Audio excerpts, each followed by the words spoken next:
At Arizona State University, we're bringing world-class education from our globally acclaimed faculty to you. Earn your degree from the nation's most innovative university. Online. That's a degree better.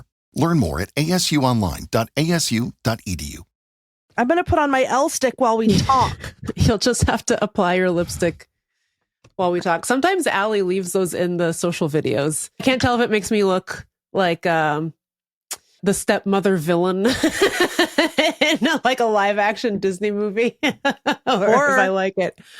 Or, you know what I feel like, or what I wish I could be, is when Ursula takes that little shrimp. Stop. I've been thinking about it every day for the last 35 years. Yes.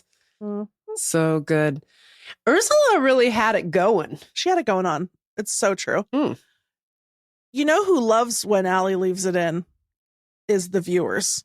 Do they? They always They do. They always comment that they love watching me do my face roller and watching us like throw our lipstick on at the very beginning. When I made the videos, I cut all that out. I was like, no fun little behind the scenes. This is a professional podcast for serious people. I'm afraid to be known. Don't perceive me or understand my vulnerabilities.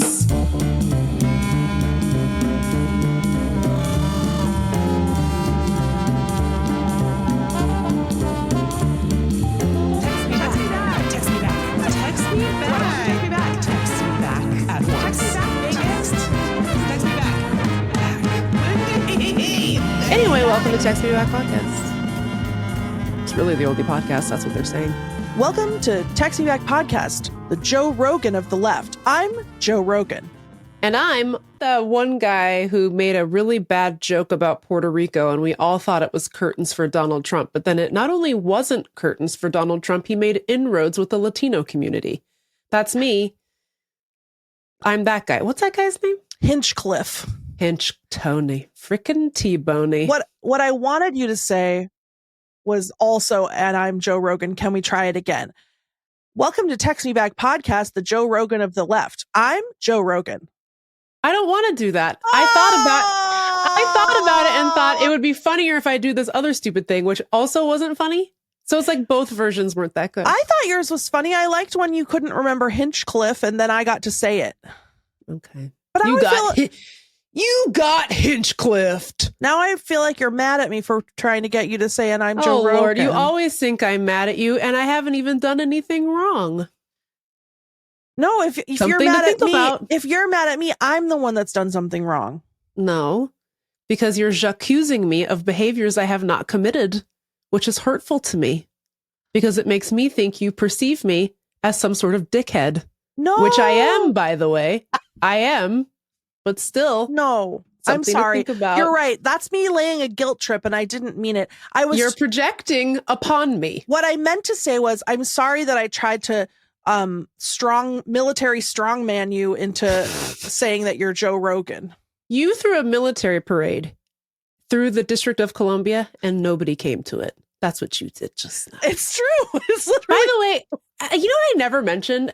Like forever ago. Oh, it was like for his birthday, Donald Trump's birthday. He threw a big military parade. Is the president allowed to do that? I guess. Because what the fuck? But can I say something? The week before that happened, because that was like, I think the first round of No Kings protests was like counter protesting his ridiculous military parade, which was why there wasn't one in DC, because everybody wanted to be safe. And I think I said on the show, like, I'm not leaving my house, better safe than sorry, blah, blah, blah. Then the actual parade happens. It's the rinky-dink fucking loserous shit you've ever seen in your life. Yeah. Literally, they were putting out videos of these things where you could hear this. It was so quiet. You could hear the squeaking of the tanks. And I was so mad at myself for being scared. I was so pissed off. I was like, I can't believe this Looney Tunes ass bitch, Donald Trump, made me feel afraid to leave my home when you can hear the on the fucking tires of the tank. I was so mad. I mean, again, and better safe than sorry. I'm glad I didn't leave my house, but it's like, oh, brother, what a bunch of fucking losers. It was 10 guys. Yeah. Damn. But how, You can't know because remember Jan 6? Because it was the opposite of what I did on January 6th, where I tried to fight what turned out to be a cadre of Nazis. A murderous mob. A literal murderous mob of Hitler youth and Hitler old. Yeah. Okay. Yeah. And I said, eat shit, fuckers, on my Vespa, thinking I was doing something. Yeah. I wasn't doing anything except putting myself at fatal risk. Yeah. You held up a big target. You said, eat my shit, murder mob. I said, hit it here, Junior. Okay. All right. And they tried. Yeah. But they couldn't catch me. Yeah. Good thing those kids hadn't gotten to your Vespa yet. Yeah, I know. May she rest in power. That Vespa got me out of so many jams. I tell you what. That's cute. Actually, that's a cartoon. That's a cartoon that we should make.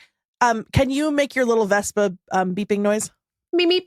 Is that just Roadrunner? I don't know. But that's really it's okay. I like but it it's when literally it's your Vespa. what it sounded like. It would go beep beep. It was so fun. I love that thing. But yes, as I think I've mentioned, she was killed. Really unceremoniously just murdered right outside of my house by some teens who were trying to steal her. Yeah. They don't know that she was my trusty steed out of a Nazi rally. They don't know. Welcome to Text Me Back podcast. Before we get into the show, which if we're being honest with you, we don't totally know what it is. We're like kind of still riding the high of Jeff. So we didn't do a good job. It's kind of like we were like, well, Jeff is the series finale. So we don't need to plan the show for the rest of the year. Can you believe we tricked a senator into coming on Text Me Back podcast? So weird. Well, I hope that this isn't uncouth, but I will tell people what happened. Yeah. Initially, we reached out to him because we were going to be in Portland, and we're like, if he's around, what does he want to come? And he couldn't do it. Our election show, yeah, at the Reeser, right? Yes, yeah. And then we ended up getting Julie Fahey, which was she was so perfect, so good. We were so happy that she came. So, and also, I love the whole vibe of her coming on the show. She just was like, "Do you want to have me on? I'm interesting." Yeah. And I was like, "Hell yeah, absolutely!" I do. And she was great. But Jeff couldn't do it. So I was like, well, whatever. In what universe would a senator want to be on our fart podcast? You know what I mean? Yep. And then they reached out to us, like kind of like 6 months later to be like, can we come on your show? And I was like, I guess. Yeah. I was like, is this that scam where they're like, come on Club Shay Shay for $3,000. All we need is the back end to your Facebook. I got a new one yesterday from Steve-O from the Steve-O podcast. I said, and now they're out here sullying the good name of Steve-O. Right. So we were like, of course, U.S. Senator Jeff Merkley can come on Text Me Back podcast. Yeah. Da-doy. Yeah. So we were able to make it happen. And he was just such a delight, I thought. So fun. I still don't really, I know you just told the whole story. I still don't really understand the story. I don't really get it. Because like you reached out because you knew someone on his staff from your political life. From previous day job. Yeah. And then you were like, I'll just ask. And then we said, ha ha ha, hoo hoo hoo, he he he. That's what we said. Yeah. And we said,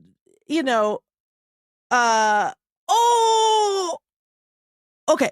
I just remembered I thought of a new tagline for the show, but I'll tell it to you later. Okay. And then they gave us a very serious response. That was like, we are so sorry, but the senator is not available. It's election, it didn't feel whatever. Mm-hmm. But didn't then feel it like was they were blowing us off to be like, this is stupid. It really didn't. No, they were very nice. But then we assumed that the story had ended. And then it was like they remembered us and they felt bad, or like they owed us something. I think they really wanted to do it. Yeah. What? That's so crazy. But it was so fun. And they were his office is so great to work with, and Oregon's very lucky. He's a great senator. And so, as you heard, so nice and so very dedicated to making this country not be absolute shit. One thing I wanted to say, this is Department of Corrections. Slash.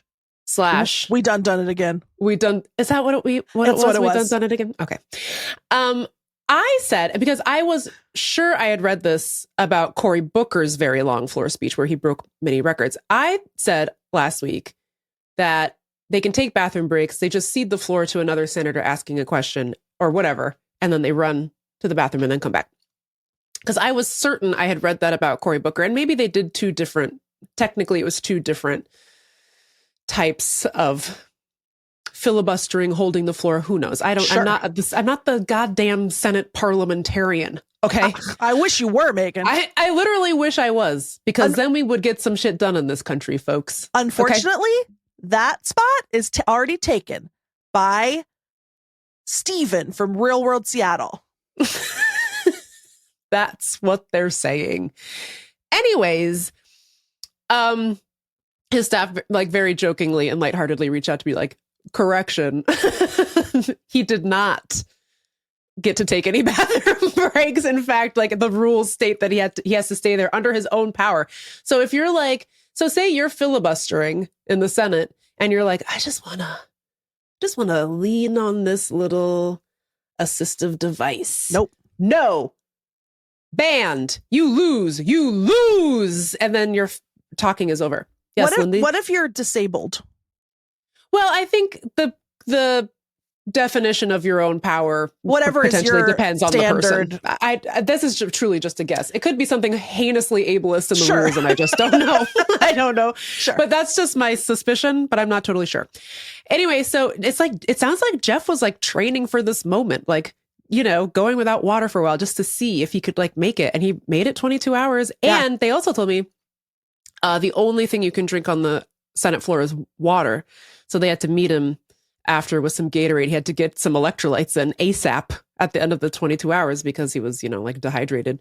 So shout out to Jeff, man. I was like, So I wrote them back and I was like, was it like championship game style Gatorade bath? And they did not write me back, which is so strange. That's so weird. If that happens again, if you guys don't dunk Jeff in a Gatorade thing, I'll be very disappointed. Slip and slide rolled right up to the doors of the Senate. Mm-hmm. Gatorade is flowing. Yes. Jeff takes a nosedive belly flop. What do you call that? Straight onto the slip and slide, all the way down the Capitol steps. Yep. Straight into the Supreme Court. So anyway, I just wanted to share that Jeff's feat was much more intense than we initially assumed. So shout out to Senator Jeff Merkley of Oregon. I thought you were going to say that Jeff's feet hurt. You always think that it's the foot kind of feat, and it never is. It's the accomplishment kind of feat. But this time it would be logical because his feet would hurt. Wouldn't. You know who would be good at filibustering? Me. I never drink water and I never go to the bathroom. Bang. Anyway, so that's our Department of Corrections. You want to know some other hot news? Which we probably should have started with. Lindy, it's this podcast 2-year anniversary. Can you believe it? It's our bicentennial, Megan. I mean, more or less bicentennial. This podcast was founded in 1776. And now it's so true. It's 1976. Yep. More or less, this is our 2-year anniversary. We launched on November 9th, 2023. We were just babies then, infants, new to the world. Yep. Yeah. And now look at us, two businesswomen, two stunning BBWs. Two who have grizzled, road-worn frickin' soldiers of the podcast wars. Right. It's been a lovely 2 years. It's been hard. It's really hard to go from making a show with broadcasting professionals to making it yourself. But it's been a real joy to connect with all of you guys and to get your support. So thank you for listening to Text Me Back podcast, the only podcast. Megan, sometimes people say, sometimes we joke, podcast company, if you're listening, this podcast is for sale. Yes, we're joking about that. Yeah, in honor of our bicentennial, I'd like to announce this podcast is not for sale. This podcast is... I would like to announce the opposite. This podcast is for sale. If you are listening and you have $1 million, we will accept that $1 million. I will podcast about whatever you want, bud. Yeah, but I don't want to be... But I don't want to go work at some regular podcast company where like they don't give us any money and they tell us what to do and they interfere. Well, no, I don't want to sell our podcast for no money and less rights. I want to sell our start podcasts for lots of money and many benefits. If that sounds like you, I'm sorry, go ahead. No, Lindy's right. We're not selling out. No, if you have $1 million, give it to us. Yes, Yeah. we will literally podcast about whatever you want. Yeah. Here's the thing. I hate we should stop taxing the rich. Ugh. It would be a bad investment. No, it wouldn't be a very good one. You would never make your money back ever. Not a one time would you make it back. No offense. Not once. To us. Well, no offense to okay. us. No offense, and no offense to rich people, I think, most of all. Because much like the founding fathers and the heroes of the Revolutionary War, we're a sovereign podcast. And, Yes. and our podcast will never be taken over by an authoritarian strongman. Okay. Because we built it into the podcast constitution. Oh boy. Well, speaking of authoritarian strongmen, here comes Kevin. Megan, who are our 9 podcast Supreme Court justices? I was just going to ask you that because, but it's definitely got to be Kevin. It's got to be Vampire Boy. Okay. Yeah. Brenda's Ghost. Freakaconda. Brenda's Ghost. How many is that for? Freak Vonk Okay. as well. Freak Vonk and Freakaconda, I think, come together. Do they? Okay. So that counts as 1. So we're still at 4. Oh, great. Okay, good. Yeah. Crazy Lady Living in a Bag. That's 5. Big Boy, Tamara D, and Candace, they count as 1. That's 1. Yeah, so that's 7, I guess. Or is that 6? What is going on in my home? I think Big Ron is the Chief Justice. Yeah. Oh, doy. Yes. And then maybe Jeff. Yeah, I think Jeff's got to be at number 9. Yep. I'm sure we're forgetting. I'm sure we're forgetting some critical people from our lore. So, because like the wizard, but maybe the wizard is Big Ron's clerk. Yeah. Yeah. He's okay. The wizard is the parliamentarian. Yeah, that's true. The wizard. That's true.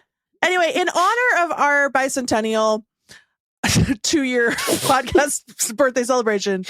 Speaking of years and calendars, another Department of Corrections, we followed the Gregorian calendar, folks. That's right. Not the Roman calendar is 10 months.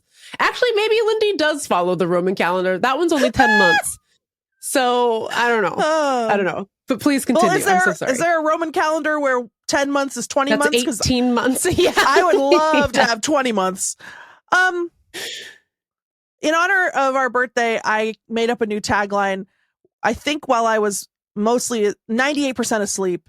And then I thought, wow, that's so good. And then as I'm bringing it up now, I'm realizing that it's not at all good. And that's the promise of this show. But it's not even stupid enough that I am going to enjoy you hating it. I kind of agree with you. Okay. It also feels like it's probably already something that someone else says. So I regret every part of this. Okay. And that's our birthday present from me to us. Text Me Back podcast. Taking shits and doing bits. Yeah. Because we're doing bits and we're taking shits. And yeah, right. See, it's not good. No, it's not. But it's also not worse than anything else you've ever said in a situation like this. It's less worse, I think. It's not my best work. And my best what work I'm saying is that my it's worst work. It's on par with some of the worst shit you've ever said, which you normally like. Yes. I did kind of, when I said it just now, my delivery, I did kind of sell it to myself even. I got there. Yeah. Yeah. It's so like what Kelsey McKinney said about ironically dabbing. Yeah. I should start doing that. No. Don't heed her warning. If you're listening audially, Lindy West just executed the dopest, most dank dab. If you like taking shits and doing bits as the new official tagline, send us an email. Here's a better one. Why don't you write in and let us know your favorite moments of Text Me Back podcast over the last 2 years? Then I don't have to hear about bits or shits. 703-829-0003 or deartextmeback@gmail.com. Let us know. And let us know who you think should be on the Mount Rushmore / the Supreme Court of Text Me Back podcasts. You know what I'm we sure should we're do? forgetting somebody really funny. You know what we should do, Megan? It's funny. Okay. We don't have to do Congress, but we should fill out 100 Text Me Back senators. Because we definitely have like 100 funny things that we've done on the show. 100 characters. Have you, by the way, ever tried to take that quiz where you have to name all 100 United States senators? Megan, I can't name 9. Buddy, it's impossible. Because half these guys don't even exist. I just did it the other day because I was like, I just want to see how many I can remember. I got to 67, which is okay, but still kind of embarrassing. Incredible. But it's just like, how I'm out here. First of all, not as long as I live will I remember any senator from North or South Dakota or anywhere in the South not from Georgia. Georgia exempt. I was like, who replaced Marco Rubio, which happened 10 months ago at this point? I looked it up. Not a real woman. Never heard of her in my life. Her name's like Mary Gordon or some shit like that. I was like, who is that? I've never even seen a picture of this person. Okay. It's impossible. Megan, let me know if you can name them all. You know what I'm saying? Speaking of taking shits and doing bits. Oh, Lord. I think that a good bit would be, okay, you got 67. Let me try. I'm telling you, it's going to be 3. Do it right now. All right. Where is it? No. It's on Sporkle. Okay. Well, I mean, I don't need the thing. Okay. Washington, Patty Murray and Maria Cantwell. Oregon, Jeff Merkley and the other guy who I know what he looks like. California. Really? Nancy Pelosi? No. Where's she from? Where does she live? Congresswoman from San Francisco. Right. She's from San Francisco. And she's retiring finally. I know. I saw that. I forgot. Of course she's a congresswoman. I'm not stupid, Megan. California is, of course,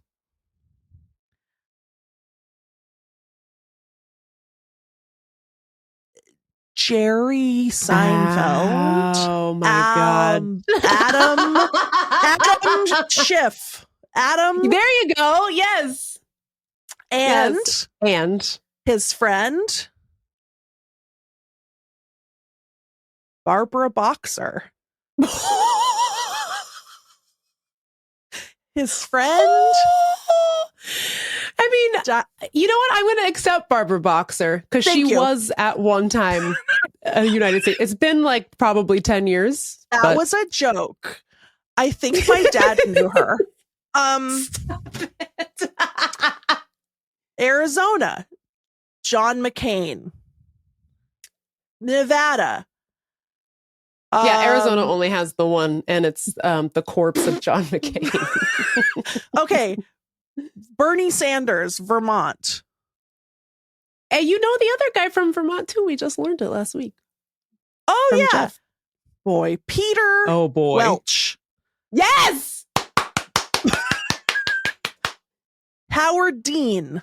This is the best segment we've ever done on the show. I'm obsessed. New York. Of course, in New York, the answer is Chuck Schumer. Yay! And his friend, Julia Louis Dreyfus. Yeah, you got it. Thank you. Okay, Texas, Ted Cruz. Nailed it. Or did he leave? Okay.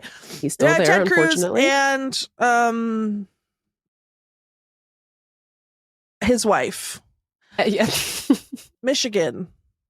You're never going to get the person in Michigan. I actually missed that on the Sporkle quiz.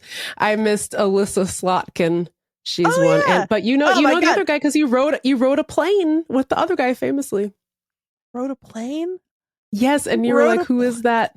And then you looked it up, and he's in I don't know. And then he was. That's how we found out. The headline was "The Loneliest Man in the U.S. and the United States Senate."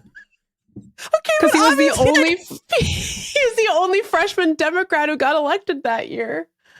His name is Gary Peters. I know the other one. I know Alyssa Slotkin better because she won't stop fucking texting me, asking for the Democrats to have money. The reason is that you rode on an airplane with Gary Peters, and then we had a bit about Gary Peters for like 5 years. Now that you say it, I remember. That's fine. What about what are some other states? Larry Craig. Idaho's Larry Craig. I think he was a congressman. I think we've been doing this for 7 minutes, and it's only funny to me. Susan Collins. Oh, yes, she got one. Tammy Baldwin. Yes, cousin of the wizard. Yes. Well, that's at least 67, I would say. Yeah. Easily. Yeah. I should have done it the other way around. Where you name the ones you don't know? No, I should have done it where I think instead of thinking of the state and then trying to come up with a senator, I should have thought about like senators I know about. Yes. You know what I mean? That's okay. We'll get them next time. People I see talking on my phone. Many people are listening to this segment and thinking, wow, 2 whole years of this? Well done. Honestly, Megan, this is so much like when I was the film editor at The Stranger, and then I wrote a blog post about how I had gotten Chinatown on DVD from when Netflix would mail you the DVDs, and then it sat on top of my TV for truly 2.5 years. 1,000 years. And I mentioned that, and then everyone called for my firing. Yes. Rightfully so. And then here I am again, doing it again, putting my foot in it again. As allegedly a person qualified to write political opinion pieces for the New York Times. And I couldn't tell you a thing, Megan. I don't know any of these men. No. Well, look, I think you did amazing. Thanks. I think our listeners should take the Sporkle quiz. Let us know how many you got. No cheating. No cheating, please. Okay. Then that's the 2 years of Text Me Back in a nutshell, I would say. I think that was a good segment because in the segment, we recreated the feeling of 2 years passing. Everyone feels as though they've aged 2 years just by having had to listen to that. And that is what this show is all about, making you feel bad and old. So. We got a really funny comment from someone that was like, I started to get depressed when Lindy said she was doing a rebuilding year, but then I listened to it and she did a really bad job of rebuilding, and then it felt relatable and I didn't feel alone anymore. I was like, yeah, that's right. Yeah, somebody wrote and be like, as a crusty person, I wanted Lindy to stay crusty as well. Great news. I wish. Text Me Back does service journalism. Okay. And we will not uncrustify ourselves to make you all feel better. You're welcome. We're going to take a break. I never told you what else we're going to talk about, but I think we're going to talk about the election really quick because it just happened where we are in space and time. And then we're going to do a normal news that it will probably be 30 seconds long because I genuinely didn't do any searching into this other than watching 3 TikToks about it. And then Lindy has a surprise secret micro segment that she's elected to keep a secret from me. Yeah. So, BRB. Okay? BRB.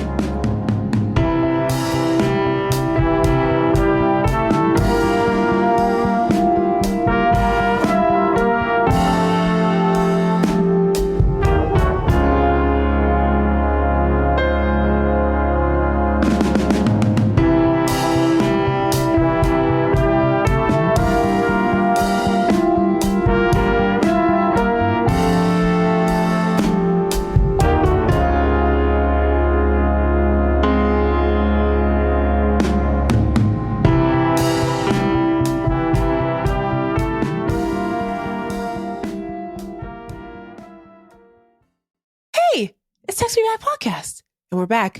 And we're here to talk about politics. I don't really have a plan for this. It's just that where we are in space and time 2 days ago was this like massive blue wave. I had sort of steeled myself for election night to be kind of a mixed bag, I guess. Like there was some worries about some of the statewide races in New Jersey and some of the statewide races in Virginia. I didn't have any reason to, but I was worried about Zoran Mamdani in New York because you kind of like never know how these things are going to go. Because you can see a lot of enthusiasm online, and sometimes that doesn't translate to actual votes. And like at this point, we don't know what's going to happen with Katie Wilson's candidacy. Like they're still counting the ballots. I think it's going to be really close, which is honest. Can I just say, I'm not here to admonish anyone. Super disappointing. Like Washington State has by far, and I tell you this as a democracy expert, the easiest voting system in the country. It's so easy. There is no excuse not to do it. You put it in the box. You don't even have to leave your house. Okay. Like, so I know none of our listeners would sit out an election such as this. No. I'm just saying. I don't really know how to articulate this, and I am not a political analyst, as we've established. Sure. But when I try to imagine why someone would vote for Bruce Harrell, maybe other cities are like this too, but I feel like in Seattle, there's this like old kind of liberal entrenchment of like, I went to high school with him. I don't know. Right. Yeah. He's just like the guy that I know. And so, yeah, sure. Of course I'm going to vote. Like, I don't know. There's this like provincial, like, that's the thing I'm familiar with. Mm-hmm. He's a guy I've seen around. And he's from Seattle, and there's something like very stale and stagnant about Seattle politics.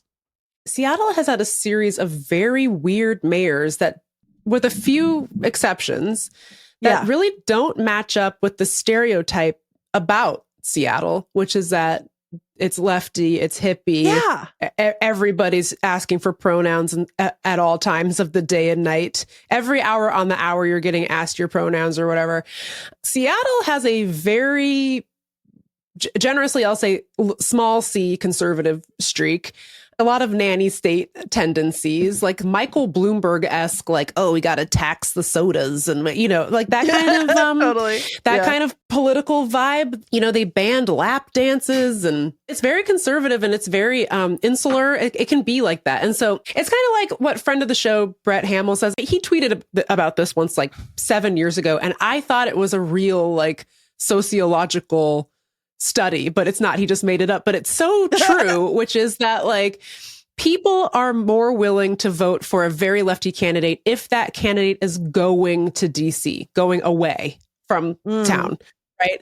But they're a lot more conservative about the elected officials that they elect to run the city. So that's why we end up with like Jenny Durkin and Bruce Harrell. Remember fucking Paul Schell, like literally a Republican? Like, it's so strange. There's a lot of like bootstrap mentality in Seattle, frankly, where it's like, well, why can't you just not be homeless? Why can't you just work really hard? That's what I did, setting aside that all their dads are rich, right?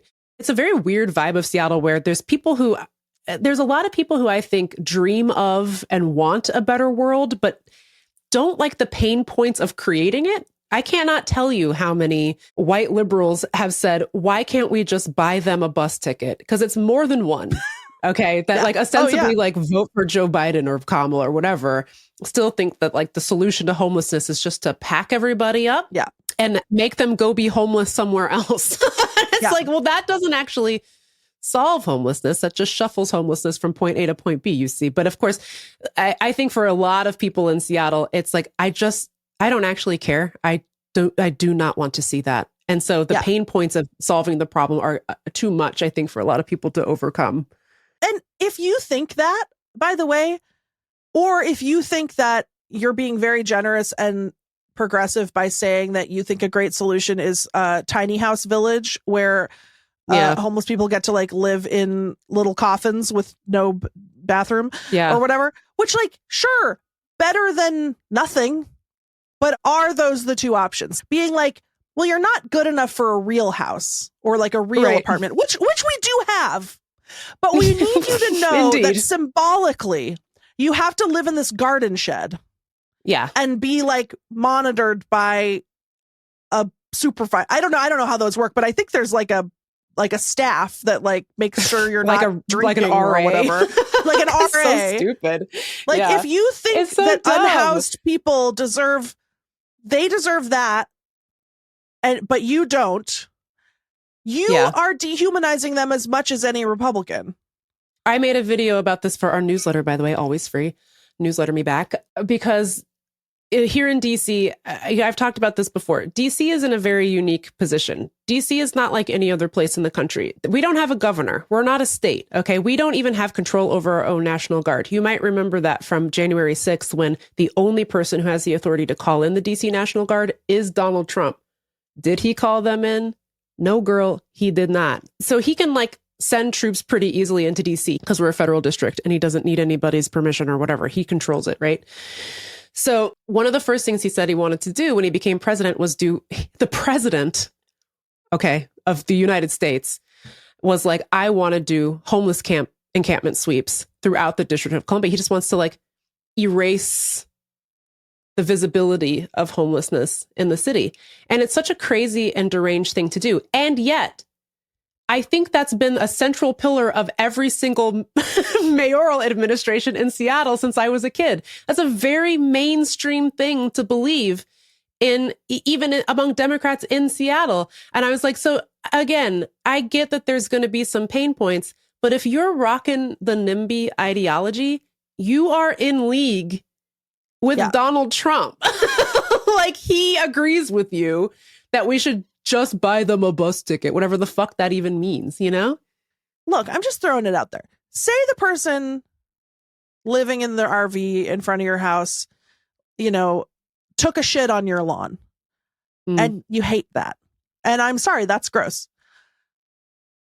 Now imagine your next door neighbor who owns the house next door to you. Imagine he came and took a shit on your lawn.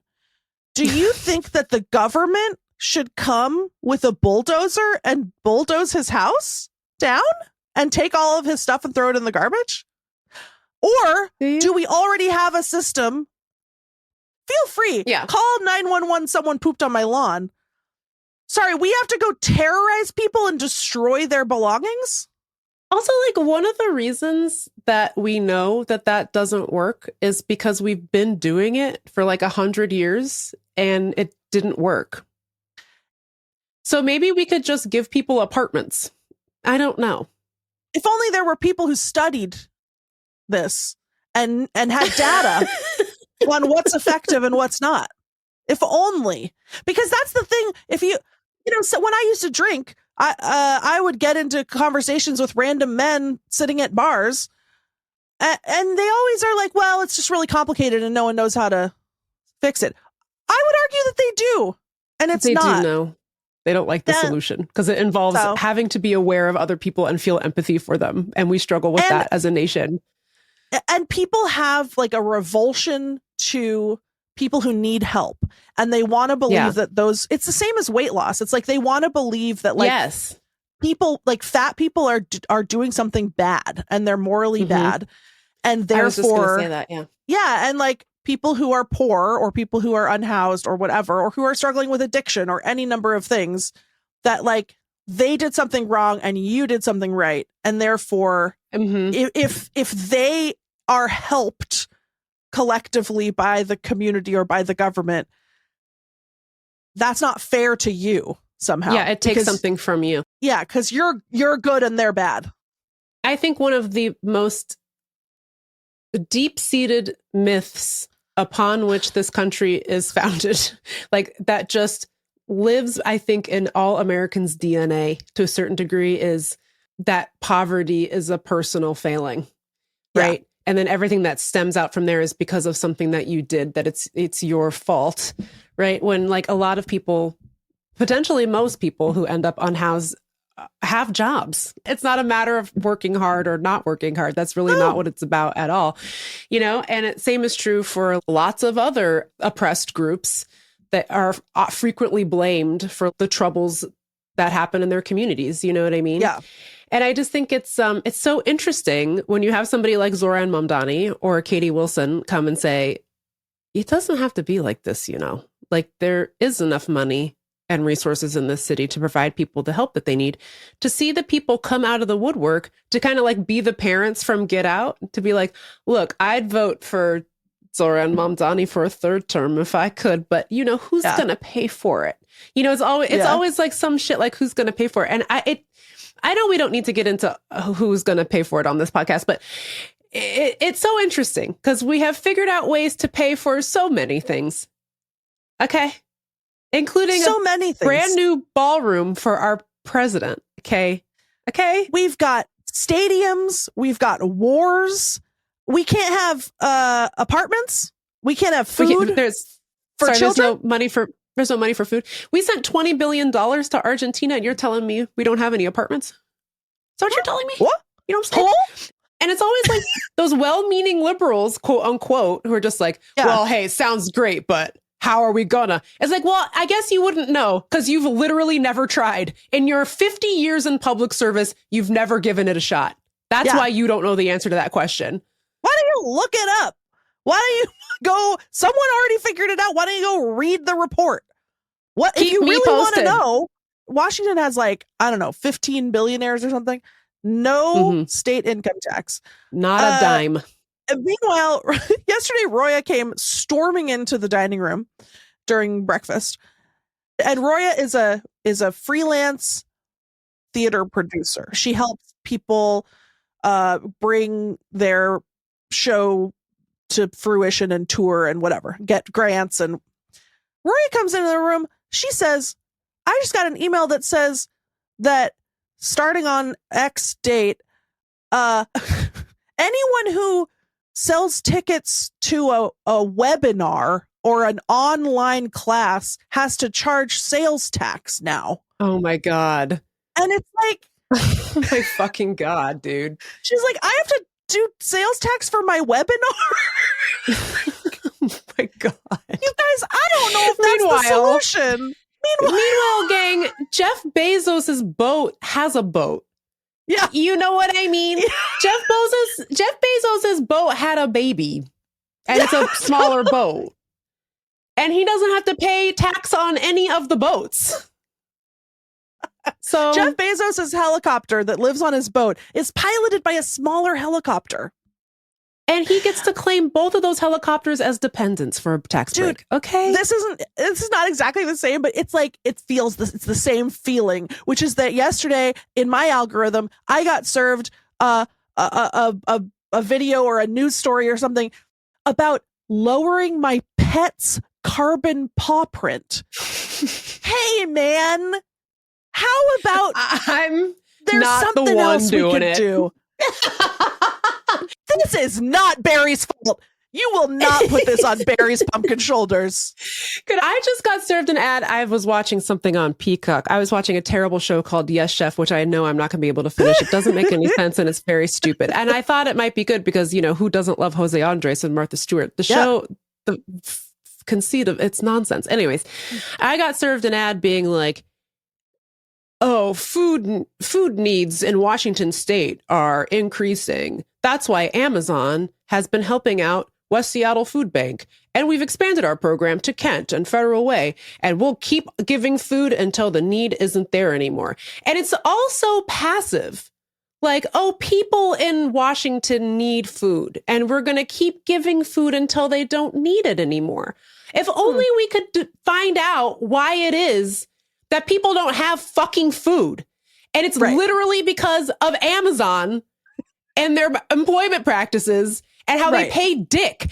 First of all, Amazon barely employs anyone. They like go through contractors. So it's harder for those people to unionize against Amazon as like actual. So they're not actual workers of Amazon. They're like third party contractors of some other company. Right. So that makes it harder. And they get paid dick to bring us shit 24 hours after we order it, as if I don't need it that fast.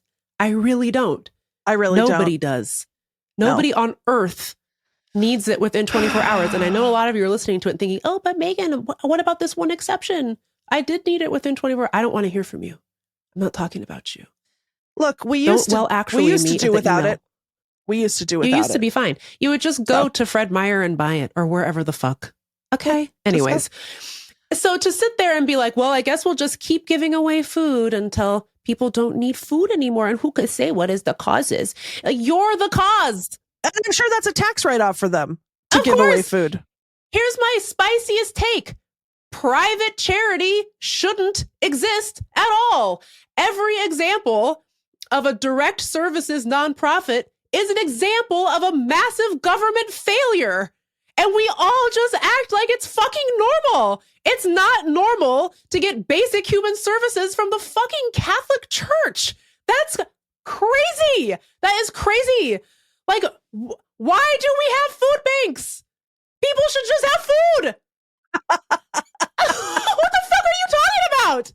Yeah. It's just everything about it is so psycho. It's just like why is any of the whole nonprofit industrial complex, that whole infrastructure exists because the government isn't meeting people's needs, and celebrities and rich people take advantage of it for a tax write-off. And then we all say, oh, isn't Billie Eilish amazing? She gave away $11 million. Why does Billie Eilish have $11 million to give away?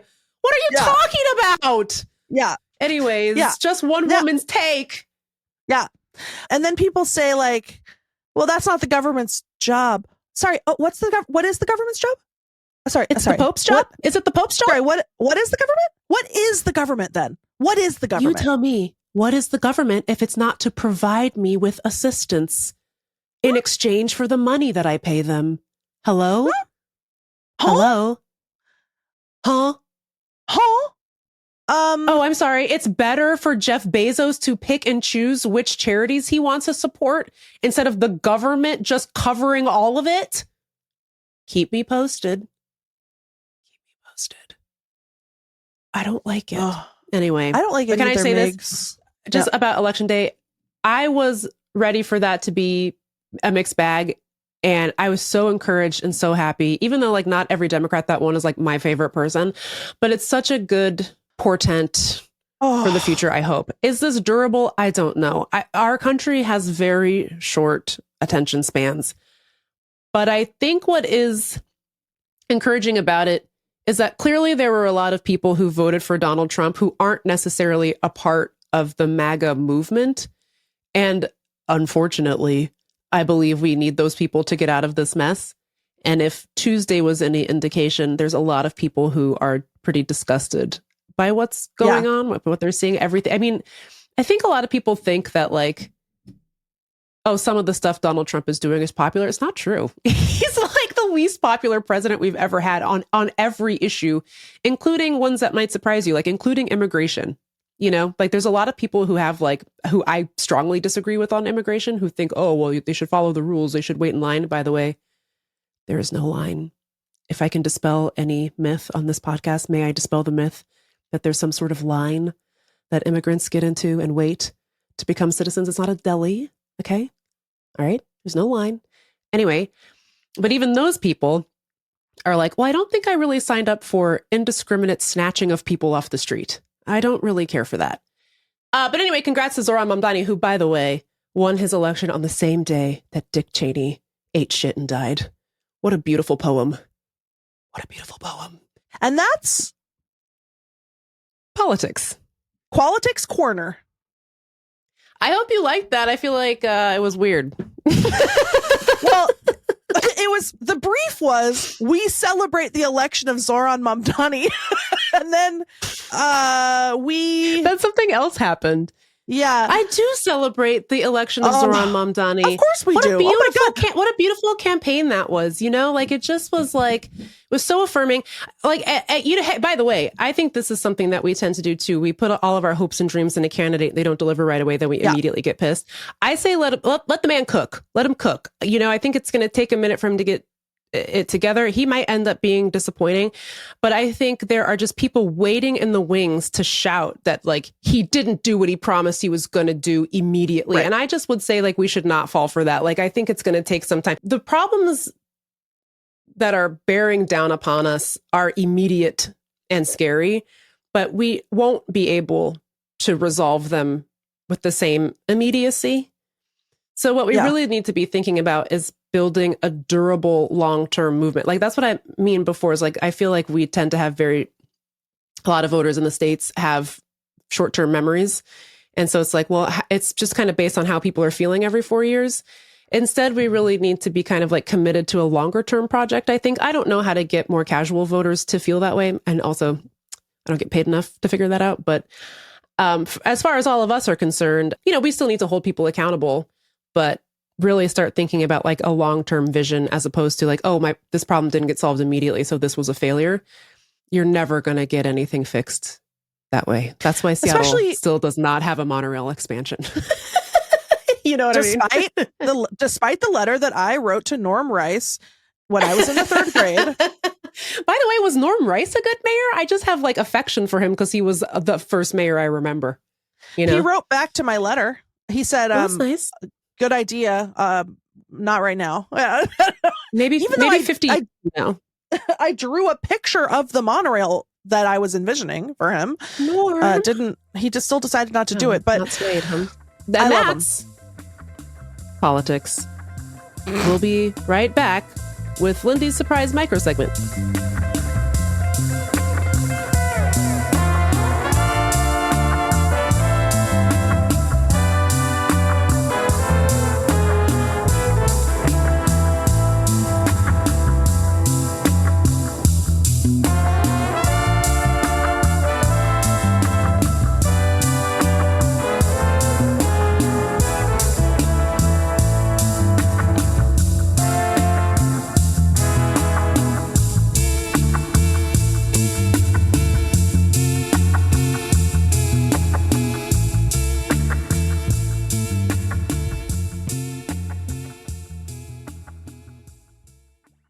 Welcome back to Text Me Back podcast. We got 2 quickie little baby segments, and then we're going to set you free. Or 1 little quickie little baby segment if it turns out to be a big baby. If it's an 11-pounder, we're going to go out on that. But 8 pounds, 5 ounces could be twins. We don't know. We can squeeze in twins. Yeah. All right. It's time for everyone's favorite segment. It's called Lindy's Surprise Micro Segment, and here's the theme song. Crazy lady living in a bag. She did it. That's right. It's Crazy Lady Living in a Bag, Lindy's Surprise Micro Segment, a new segment we're calling Too Much Flavor. Now,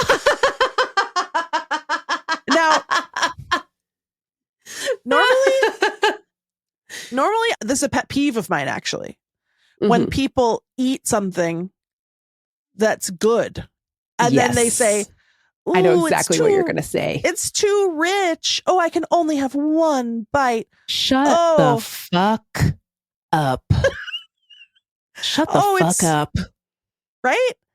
It's too, I couldn't eat very much of that. It's so intense or whatever. And it's like just a everyday chocolate cake. Oh, yeah. It's so rich. Shut up. Because, you could argue that you're just speaking your truth. No, it affects me because I've never in my life gotten to eat an entire creme brulee because it always has to be for the table. I can take down a creme brulee and I would like to. I have never heard of something so deranged as a creme brulee for the table. Oh, maybe disgusting. People are doing diet culture to me, Megan. The veil has been lifted. Horrible. I feel like I'm never allowed to have my own single serving creme brulee. That's disgusting. I would never do that to you. Thank you. I totally get what you mean. I feel like I can actually remember the only time it's ever happened to me, and I was with you, and I felt ashamed because you and I have talked about this a lot. Okay? Because I think that everyone's fucking lying. People just want an excuse not to finish the dessert for other reasons. I mean, like talk about, it's too rich. Like, oh, shut up, loser. But one time, you and I think Aham was there, went to the restaurant at the Edgewater because it been a long time since I was in Seattle, and I was like, I just want to be by the water. Yeah, I was locked in Missouri at the time. Yeah, and we went, and I got the lobster mac and cheese, and I was like, oh my god, I'm so excited. And I ate half of it, and I was like, what is this feeling I'm feeling? And I was like, oh my God, it's too rich. And I couldn't believe it because I was like, I didn't ever believe anyone was actually experiencing food as being too rich. I thought they were all lying. And yet here I was like, oh my God, I can't finish this. It's too rich. And I'm going to have to say that to Lindy, one of the top haters of too rich. I would forgive you. Look, as we've established, I see the real you and I perceive you accurately. And I know who you are. And so I'm sure I wasn't offended, but generally I do think that there's something performative happening, where people don't want to say that they don't want to have that many calories or whatever. Like what they mean is like, this is so delicious that it's triggering my shame that's been instilled in me by the carceral state known as diet culture. Yes. And I should caveat, of course, I've in my lifetime had a thing or two that are too rich. You know, like I've had a lobster bisque that was a straight pool of cream. Yeah, sure. Which I like, but you know, you can't eat eventually your insides start to say, ouch. Okay. Owie, wow, wow. So, you know, but those are the exceptions that prove the rule, you know? Sure. Rarely when someone declares something to be too rich, do I agree, I guess is what I'm saying. Yeah. However, Meagan. Yes. I ate a chip the other day. Go on. And it's chip known as Ruffles, queso flavored. Oh.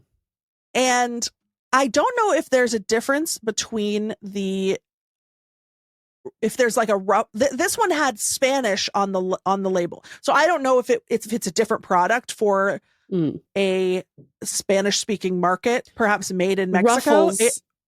Ruffles sabor. Sí. Spanish for flavor. Perhaps Hecho and Mexico. Sure. I opened this bag of Ruffles sabor. The laws of physics have been obliterated. The amount of flavor that has been contained within this small chip, it boggles the mind. It defies the brain. I ate this chip and I thought to myself, too much flavor. Meagan, there's too much flavor in this chip. No. This chip, yeah. And now, did I eat the bag of chips? Yes. And yeah, like it was good. It's good. It's good. I wasn't defeated by the chips, but the chips continue to have too much flavor throughout. I think they objectively have too much flavor. Yeah. And I really I couldn't believe sabor. See, I couldn't believe what I was tasting. I just like, and it made me question, like, who am I? Do I really know myself? Yeah.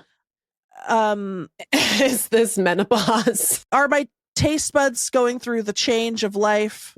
Yeah. I don't know, but Meagan, I just want to know if anyone else out there has had the sabor of the queso flavored Ruffles Hecho en Mexico, because that blew my ass to the moon.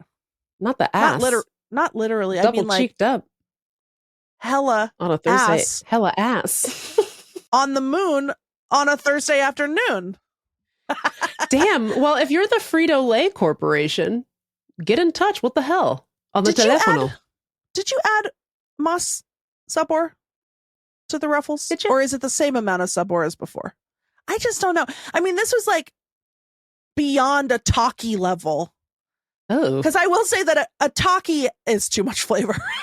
And I have never had a talkie. Well, I'm too scared.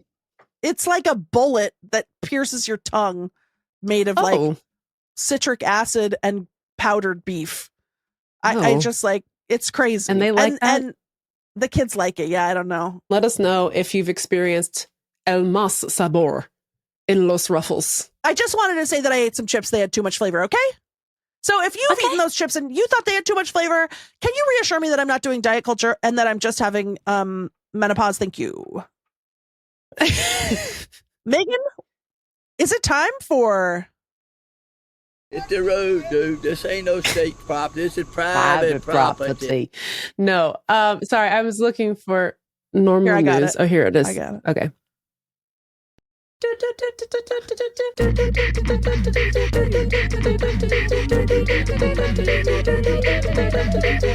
Normal news. Yeah, just real quick. I didn't read an article about this. I don't really know what's going on. I was scrolling my TikTok as I do. I got served a video.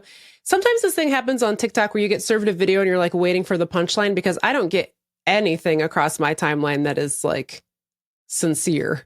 Okay. Or, Yeah. you know what I mean? And so clearly it was about Mormons, but I was like waiting for the joke to reveal itself. But then it turns out I just was getting served content from Mormons. And I was like, uh-oh, what's this? Why am I, what? We took a wrong turn somewhere, algorithm. You've led me astray.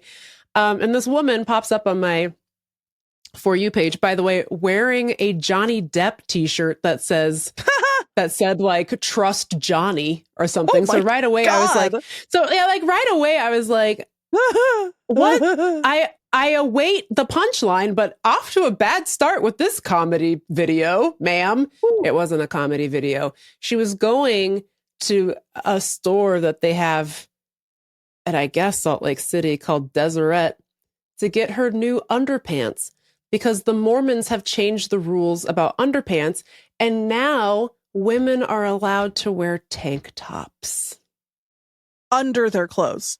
Under their clothes. So they're still not allowed to show their armpits to the don't be wild. Disgusting. Don't be disgusting, Lindy. And she waited in line for hours to get these tank tops, which she finally purchased. And I was like, well, that was weird. I don't know why I got served that, but bye. So I kept scrolling. 8 videos later, here comes another white lady talking about, hey guys, come with me to Deseret. And I was like, is that not the same word that other lady said about the underpants? And I was like, no, why am I in Deseret? And what is Deseret? And what is going on here? And it's Deseret sounds like a little sexy girl cactus that you hop on in Mario in Super Mario Brothers. Anyways, so she goes to frickin' Deseret thinking, oh, I'll just hop in, hop out with my underwear tank tops. But no, there's a big ass long line. By the way, these people, sorry, I should have done a trigger warning. Sorry, content warning. I'm talking about Mormons. But anyways, they're all in line for hours. They've got their kids rolling around in the grass out in front of the Deseret. I was like, oh my God. It looked like they were getting those little buzzers that you get when you go to Applebee's, and they're like, we'll buzz it when your table's ready. It looked like it was that. Except they got buzzed and it was like, your underpants. Come get your underpants. And all these women are like, oh, finally, I can get my underwear tank top. I'm so excited. And they were so pumped. And I was like, what is happening? Like, when does the joke happen? Because this is not funny. This is so weird. And basically, I guess, and again, I did not look into this because I don't want to indicate to my computer that I care about this at all. Yeah. But what I understand happened here is that they checked in with Big GD and they were like, are we good on the tank tops? And he was like, capital H-E was like, yes, women can wear tank tops now. I changed my mind. Let everybody know. And then the church manufactures the underpants. Yeah. And then you have to buy the underpants directly from the church. Maybe so someone blesses the underpants? I don't even think they do that.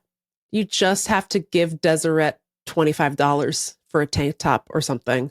But I don't know. I know we have a lot of ex-Mormon listeners, so let me know what you know about the underpants. But I was like, why am I getting dragged into this? I wear tank tops all the time. I dress like a straight up pig every time I leave my house and nothing happens to me. You know what I mean? It seems a little bit counter to the trad wife homesteader ethos, and obviously not all trad wives are Mormon or whatever, but you should be allowed to make your own underwear, special underwear. Yeah, as long as you fulfill the brief, I wonder what the rules are there. Interestingly enough, God decided that the LDS church can make a bunch more money off of Underpants. So Interesting. congrats. I will say that the women seemed really happy about it. So that's nice. I bet. Wearing a t-shirt under all your clothes for your whole life. Every day in the desert? There's no way they do that. Come on. They do Everybody's They lying, do. right? No, but surely they do everyone's just lying. No. It's against God's law to lie. Anyway, that's my normal news / TikTok digest. That's what's going on. New underwear just dropped at the Deseret. I'll see you guys there.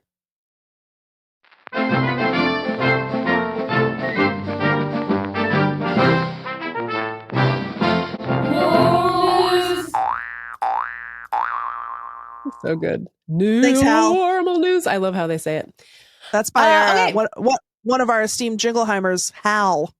And our opening normal news jingle is, of course, by Kingleheimer Steven, who has submitted multiple jingles, making him a Kingleheimer. Well, it's over. The show's over. Hey, really quick, could we sincerely say thank you to everyone who has supported this show for 2 years, everyone who sent in jingles, everyone who has participated in the Discord, who subscribes to the Patreon. Can we go all the way back? Can we thank Isolde and Jeannie and Brandy for getting this thing off the ground? And don't forget Marshall. We got producer Allie. Ooh, we got Queen Alert. We got Lauren over here getting us guest spots on other podcasts. We got Big Ron mentoring us. Mm-hmm. We got Luke and Andrew. We got digital strategist Chance Nichols, who we haven't seen in a year. It's not his fault. It's not his fault. But thank you, all of you. And to celebrate, we put out our weirdest and potentially worst episode yet. So thank you for subscribing to our Patreon. Mayflay J. Luo for the music, and to the crazy lady living in a bag. And you know what? Most of all, Megan, I'd like to thank you for doing No, Megan. I really because I can't believe that you are willing to do this with me. It is so fun, and it's like my dream. I'm bearing down under the strain. You know what it is. No, it's so fun to make the podcast. I feel like I've said this a million times, but everything sucks so much. You know what I mean? Like a lot. And so it's really nice for me personally to know that there's like this one time a week where I don't have to think about that. Or I hate it when I accidentally say that the show is escapist, because I don't want it to be that necessarily, but I just like to know that there will be at least 1 hour out of my week where I will be laughing and feeling good, even if we're talking about something that is difficult. Yeah. And the best thing that we hear from all of you is that it helps you get through it as well. So that really makes me happy. I love making it with Lindy. We've been talking about doing this since high school, as I think you all know. And it really exceeds my expectations, because what we were cooking up in high school was not good. It was not funny at all. Oh, maybe here's what we should go out on for our bicentennial episode. We should do our classic segment, our first segment we ever thought up in high school, which is, of course, Who's Talking Now? Who's talking now? Who's talking now? Who's talking now? Who's talking now? Who's talking now? I just feel like I think our voices are so distinct. I agree. I would never be confused. Except actually that's not true, because sometimes when I am doing the edit notes, I'm like, is that true? Every once in a while I can't tell who said something. Sometimes the auto transcriber gets us confused. And we'll put me as you or whatever. And we'll put me as you. Yeah. Who's talking Who's now? Talking now? Who's talking now? I mean, our laughs are very different. So if one of us laughs, you can tell. But no, really, thanks for, I mean, on top of day job, trying to save the Supreme Court and the Republic itself, and then you come do this with me. And I just want to say that I know you hate this, but I'm going to be corny. I've always thought you were a huge star, and I just couldn't wait for... You've always, from our first electric moment in the Garfield High School gym, I was like, that's the funniest person alive. I gotta get her on a podcast. You said, you know what somebody should invent? A little pocket held audio machine.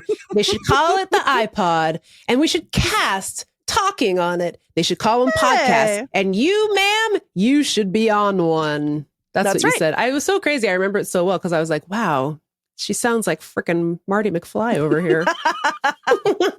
That's right. No, I always thought that you were the funniest person who ever lived. And I'm so grateful to have you in my life because you are so funny. And I think it's been a real joy as your friend to watch other people discover that about you too, because, you're just like so funny and so talented, and not everyone would know by looking at you because you can be very quiet. You were a little bit like that in high school. What did we say in the first episode? You were very concave. Yes. So, and you're not like that anymore, but also I just am so delighted always that you developed a writing career where everyone just gets to read and experience you because you're such a gem. Meagan, that's so nice. Even though I hate you a great deal. Yeah. I don't hate you at all, Meagan, but that's okay. That's just part of the fun dynamic. And that's the dynamic of the show. Also, you know what's cool about you is that you're so funny. I really feel, and I don't mean physically, I mean like mentally, like I really feel like a big sort of shambling blob. Like, and that's not me being self-deprecating. Like, I'm just kind of like, oh, like I'm legitimately disintegrating. Yeah, no, it's okay. I mean, like, even like my sense of humor, like I'm kind of like saying whatever, I didn't plan this out. And I think of you as being so sharp, and like it comes across in your sense of humor and the ways that you are funny that I think are very different from the ways that I'm funny. And like, you're very like precise, and you're always saying like the perfect detail, just like nailing it with needle precision, surgical precision. But then it also carries over into the other parts of your life. Like, Meagan, I couldn't name 4 senators, Meagan. Like the amount of like actual concrete knowledge that stays in your brain and like you can keep organized and that you understand. And then like you're a lawyer, and then you do a real job where you like run meetings. And then like, I'm just like a big bowl of mashed potatoes over here. You're a New York Times best-selling bowl of mashed potatoes, ma'am. Yeah. I have high self-esteem about my career. I just am always really impressed. But I'm always really impressed by your razor sharp mind, both comedically and in general. I just like can't believe how much stuff you know and can remember. You play the game. You act like we're both pig people, but come on. I feel like I'm regressing though. Like I had this like brief 10-year window where I felt like I was feeling pretty sharp, and now I'm like, yeah. What's the word for, what is it? And then the word I'm looking for is like pat. You know, I'm like, you did forget the name of Tidings the other day, so that's good to know. Yeah, it's humiliating. Yeah. And also, you know what I feel like I'm really losing is my ability to recognize people. Maybe I should go to the brain doctor. I'm not sure, but I used to be so good at that. And someone will be like, Meagan, and I'll be like, oh girl. Yeah. Whoever you are. And we've met like 80 times, you know? Well, if it makes you feel better, in true Text Me Back style, I did see a headline this morning and I didn't read the article, but it said that they found 2 drugs that reverse Alzheimer's in mice. So, yeah, unfortunately, you know what the one I saw was that long walks help people reverse the signs of Alzheimer's. And I was like, boo, shut the fuck up. Eat shit, losers. I'd rather forget my whole family. Thanks. Pass. But we'll never forget you, our listeners. Yeah. So thank you our for listeners. 2 magical years of Text Me Back podcast. We thank you. And to you we say, mwah. I'm so sweaty. Every day, every Thursday for 2 years, I get so sweaty. Text me back. Text me back. Text me back.